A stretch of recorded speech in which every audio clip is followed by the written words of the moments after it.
Bine v-am găsit, dragii mei din Zodia Berbec, oriunde v-ați afla. Bine ați venit tuturor pe canalul meu, Tarot Flor de Loto. Numele meu este Nina, pentru cei care nu mă cunosc, și ca de obicei mă bucur să vă am alături atât pe dragii mei abonați, cum de asemenea și pe cei care poate sunteți pentru prima oară aici pe canal. Azi voi face o lectură generală pentru luna aprilie a acestui an 2025, așa că toți cei care aveți Soare, Luna, Venus, ascendentul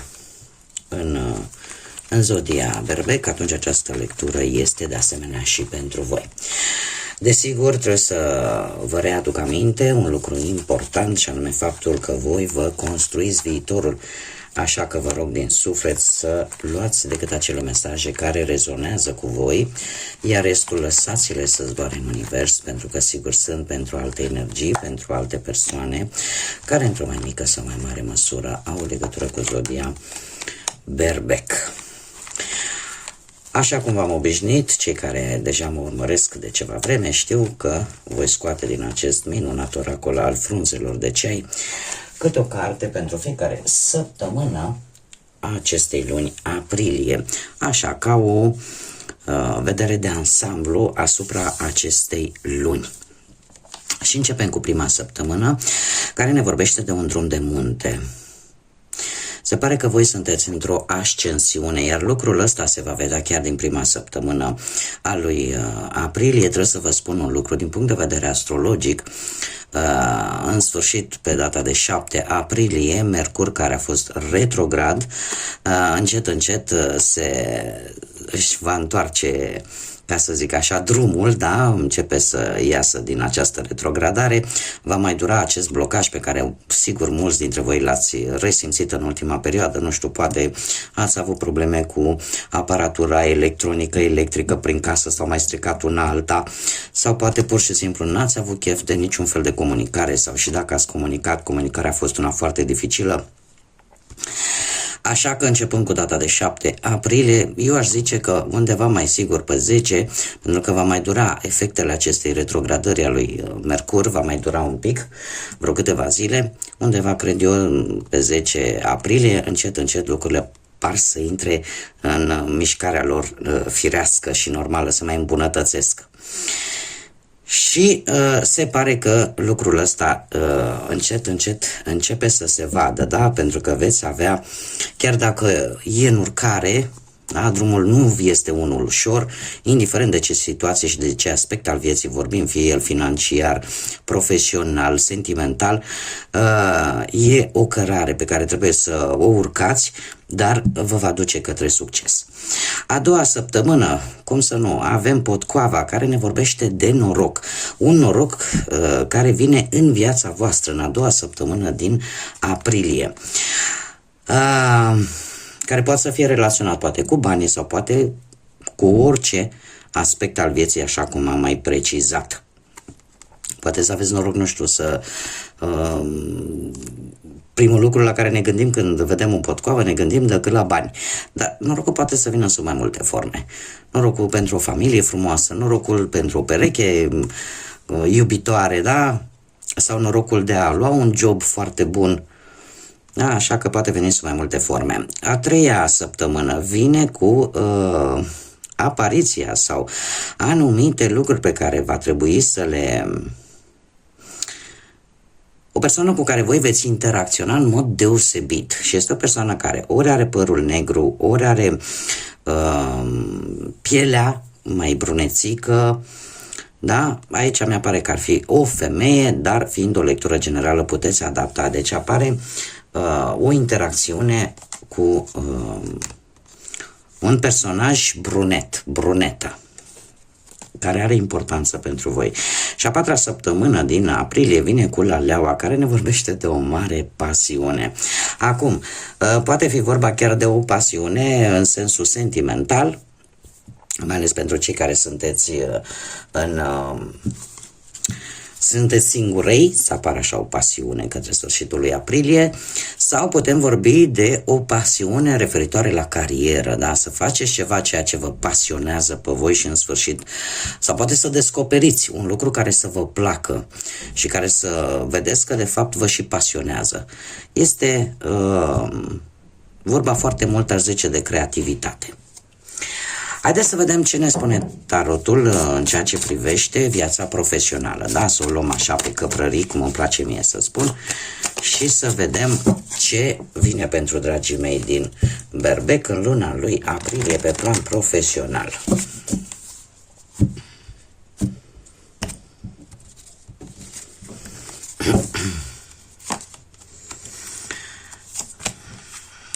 Dragilor, ați avut o perioadă în care ați ținut cu dinții poate de un job, cu acest 4 de monede.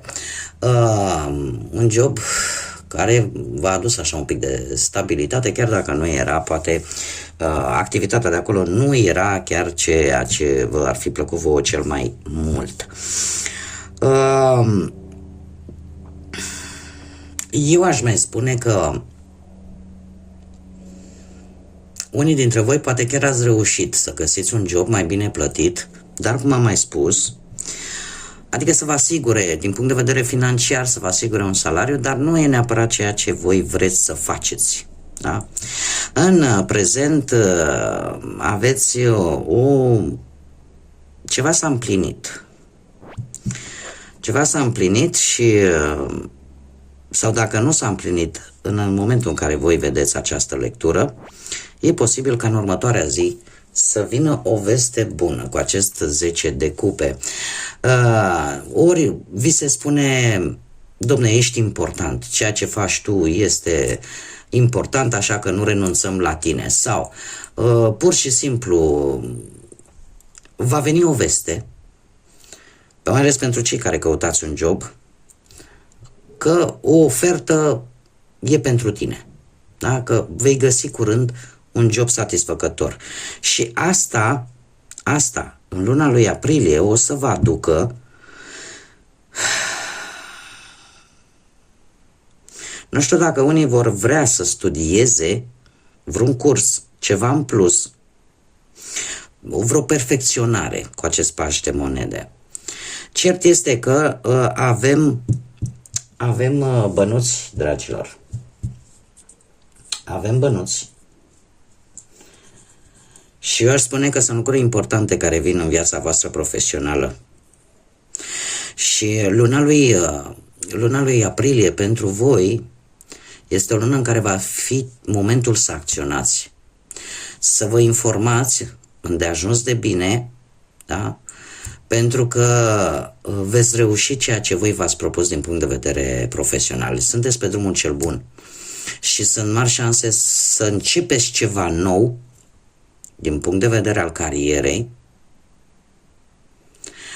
dar, cum am mai spus, e nevoie de informație, e nevoie de studiu, nu vă aruncați fără să aveți toate informațiile. Dar mie mi-apare pe plan profesional că lucrurile sunt așa cum bine am văzut, în creștere. Bun, așa ca și, nu știu, date importante din punctul ăsta de vedere profesional ar putea fi data de 12, data de 4, data de 19, să aibă vreo legătură pe planul profesional. Haideți să vedem cu banii. Cu banii, și apăreți și voi.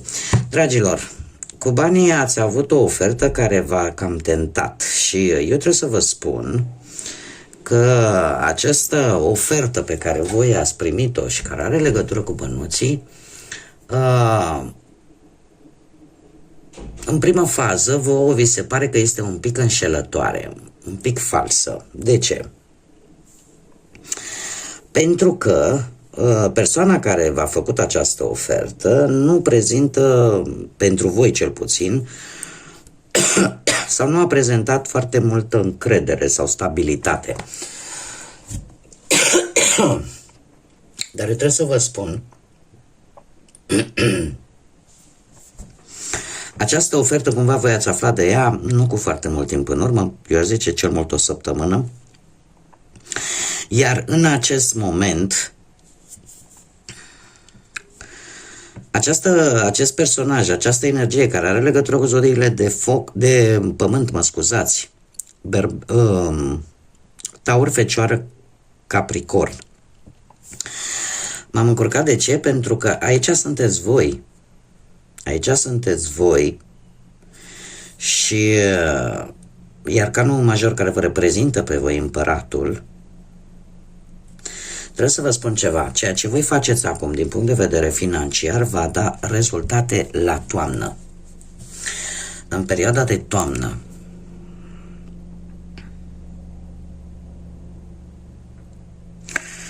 Și din nou se repetă 19, 22 și 4.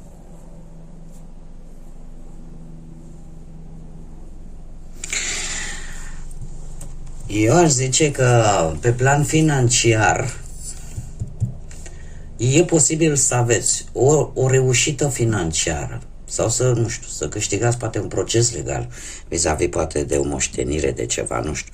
Se va realiza ceva, dar mie cărțile, cel puțin acest pachet de cărți, mie îmi spune că lucrul ăsta se va întâmpla cumva, va avea un ecou pozitiv undeva în perioada toamnei a acestui an. Iar acest personaj, dintr-o zodie de pământ, așa cum v-am mai spus,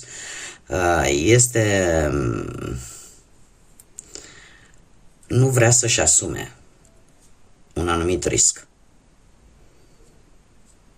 Tocmai de aceea și vă dă acest sentiment de lipsă de încredere, pentru că e o persoană care dispune de bani, dar în ceea ce privește situația voastră materială, cumva nu vrea să-și asume un risc. În ceea ce vă privește pe voi, acum fiecare adaptează în funcție de situația în care se află. Tocmai de aceea, dacă e vorba de o situație financiară, își va găsi ecou, o rezolvare, dar undeva în toamnă, ceea ce faceți voi în aprilie acum. Haideți să vedem cu viața sentimentală, cum stați. Cei care sunteți într-o relație, dragilor, voi ați fost destul de stresați în ultima perioadă, ați făcut un compromis destul de excesiv, aș spune, v-ați asumat destul de multe responsabilități, iar lucrul ăsta v-a cam doborât, aș spune. Totuși, aici iară mi-apare, cred că probabil perechea voastră e cineva din Taur.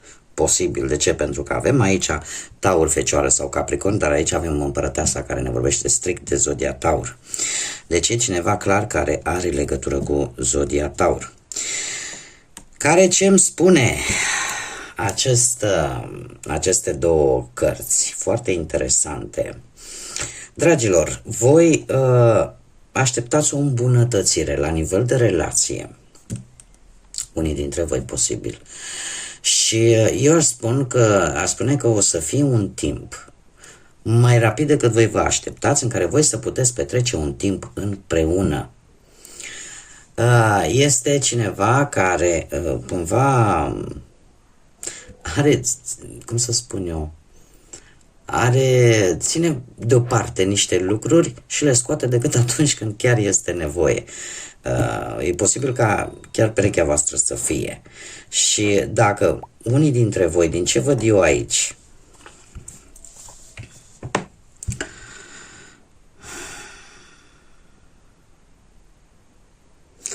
există nu știu dacă există un plan pe care vi l-ați făcut și ați fixat o anumită dată, dar eu trebuie să vă spun că lucrurile se vor întâmpla mult mai repede decât v-ați aștepta voi. Și asta nu va face altceva decât, nu știu, ori că veți reuși să vă întâlniți, ori că veți reuși să puneți la cale acel proiect pe care voi l-ați făcut împreună. Cert este că se va întâmpla mai repede decât v-ați fi aștepta voi. Iar aprilie, desigur, vine cu o influență foarte bună, cu o armonie și cu ceva important care va avea loc în vară și pentru care voi veți depune un efort încă de pe acum. Este ceva legat, nu știu, poate de un anumit plan la nivel financiar, un anumit plan la nivel de familie, nu știu, venirea pe lumea unui copil sau alții așteaptă poate nerăbdători o sarcină, posibil și acest lucru. Cert este că armonie și o realizare în relație, împreună, veți avea o realizare împreună. Iar ca și zile, eu aș spune, sunt data de 4, data de 5, se repetă încă o dată 21 și data de 3. Da? În ceea ce privește partea asta sentimentală. Cei care sunteți singuri, dragii mei, singuri poate în urma văduviei, din păcate, poate a unei separări, a unui divorț, sau poate nu ați reușit să vă găsiți jumătatea. Dragii mei, voi ați cam stat așa o perioadă, nu prea ați vrut să vă implicați în multe compromisuri, nu prea ați vrut voi, ați fost așa ca un bondărel sau o albinuță din floare în floare. De ce? Pentru că nu ați vrut să vă mai asumați, poate să faceți anumite promisiuni și pe urmă să nu vă țineți de ele. Iar lucrul ăsta s-a întâmplat cam odată cu venirea primăverii, aș spune,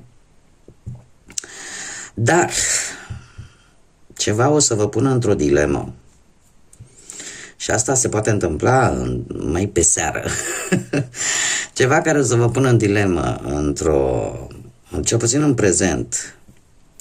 De ce? Pentru că avem o indecizie, o situație în care o să vă pună pe voi un pic în dilemă. De ce? Pentru că avem o ofertă care vine către voi de-a lungul lunii lui aprilie.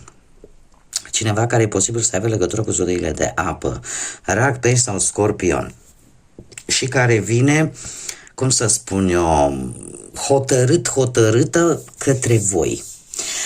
Avem un cavaler de cupe care mie îmi vorbește, e mesagerul dragostei, da? Sau este cineva foarte, foarte îndrăgostită de voi și lucrul ăsta vă cam pune pe voi un pic așa în dilemă. De ce? Pentru că știți cum e, până acum eu eram hotărât, domne, nu mă implic, nu vreau să mă leg la cap dacă nu mă doare. Și dintr-o dată, uite, apare cineva care îmi trezește interesul și cam vă dă așa gândurile peste cap în ceea ce privește partea asta sentimentală. Și e posibil să zici, domne, nu-mi fac timp, dar parcă, cum să spun eu, tot amânați, dar se pare că până la urmă, de ce ți-e frică, de-aia nu scapi. Pentru că este cineva care într-adevăr vine croită pe voi. Ca și zile interesante aici, se repetă 22, 11, 10 și 6. Cifre care pot reprezenta date importante de-a lungul lui aprilie. Dați așa, haideți să vedem acum ce litere de nume, prenume, pseudonim sau porecle de persoane cu care voi puteți interacționa de-a lungul lui aprilie sau care vor avea o anumită importanță pentru voi. Haideți să vedem.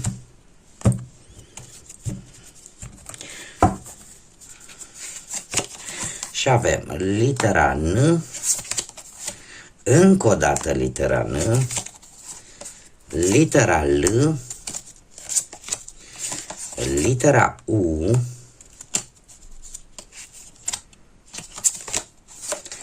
litera Y, încă o dată litera U, W și litera P. Inițiale de nume, prenume, pseudonim sau porecle de persoane care pot avea o importanță pentru voi de-a lungul lunii lui aprilie. Ca și zodii, în afară de cele pe care le-am enunțat în lectura de tarot, avem zodii de... Să mențin zodiile de apă, Rac, Pești, Scorpion, zodii de pământ, Taur, Fecioară, Capricorn, și mai puțin, aș zice spre deloc, anumite zodii de aer, Gemeni, Balanță, Vărsător, dar mai puțin. Acum, haideți să vedem care este, mai întâi de toate, aș vrea să vedem ce ne spun zarurile astrologice pentru dragii mei din Berbec pentru luna aprilie. Ce mesaj aveți pentru dragii mei din Berbec? O, ce frumos! Avem soarele, avem zodia Taur încă o dată și avem casa a 6-a, dragilor, care vorbește de muncă, de sănătate, de forma fizică, da? Sau de o anumită preocupare pe care voi ați avut-o sau încă o aveți. Dragilor, ceva se rezolvă și nu știu dacă în această situație care se rezolvă ceva ce pe voi v-a preocupat, ceva legat de muncă, ceva legat de, poate de aspectul vostru fizic, ceva legat poate de sănătatea voastră, ceva se va rezolva, dragilor, se va rezolva și dacă nu apare implicarea unui personaj din zodia Taur, atunci trebuie să vă spun că veți reuși cumva de-a lungul lunii lui aprilie să progresați. Chiar dacă progresul nu va fi unul foarte brusc, dar progresați încet și sigur.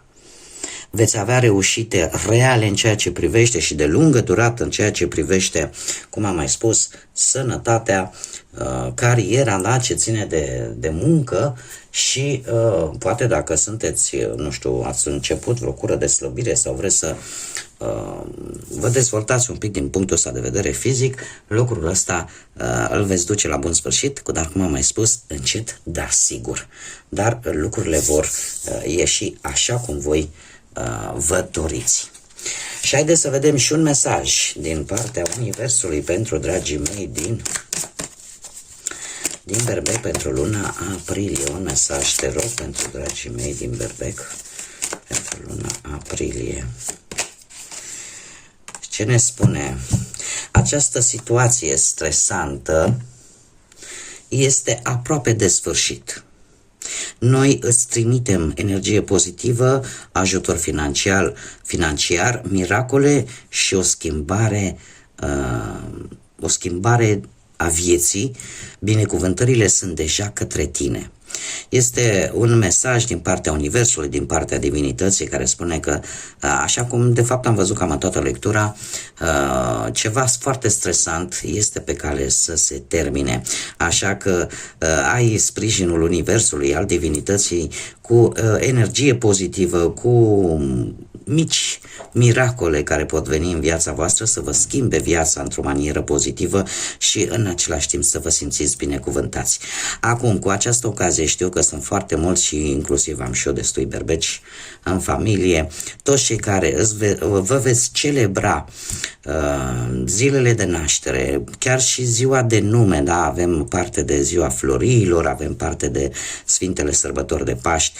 Eu vă doresc tuturor să aveți la mulți ani în primul și în primul rând, să fiți sănătoși, să aveți parte de tot ceea ce vă doriți, să aveți putere de a merge mai departe, de a trece peste toate dificultățile care apar în viața voastră. Trebuie să vă mai spun încă un aspect. Avem pe 13 aprilie prima lună plină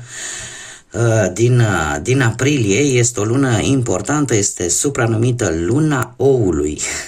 Știu că sună un pic în emisfera sudică, îi mai spune și luna roz, dar la noi, pe partea asta nordică, îi spune luna oului și care, cum să spun, pregătește, da, cumva, venirea Sfintelor Sărbători de Paști. Este o lună plină în care ar trebui să cereți Universului să vă dea putere să mergeți înainte, să vă dea energie, pentru că este o lună plină care vine cu transformări și cu acele lucruri care au nevoie de o anumită perioadă de gestație, ca apoi când se va termina, pentru că va fi temporară, când se va termina lucrurile, această perioadă de gestație, lucrurile în sfârșit se vor finaliza într-un mod cât mai bun și cât mai pozitiv pentru voi și pentru celelalte zodii, dar acum să vorbim strict de voi. Așa că, la mulți ani tuturor celor care își vor celebra atât ziua de nume cât și ziua de naștere, să fiți sănătoși, să aveți parte de tot ceea ce vă doriți, iar până data viitoare când ne vom reîntâlni la o nouă lectură, eu, ca de obicei, vă urez multă energie pozitivă și, desigur, să fiți iubiți, dragilor!